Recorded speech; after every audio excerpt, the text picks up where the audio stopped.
आ रूह निकल गई। लिटरली से।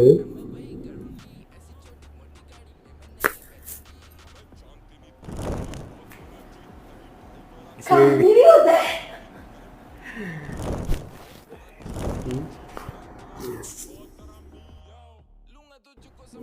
हम्म,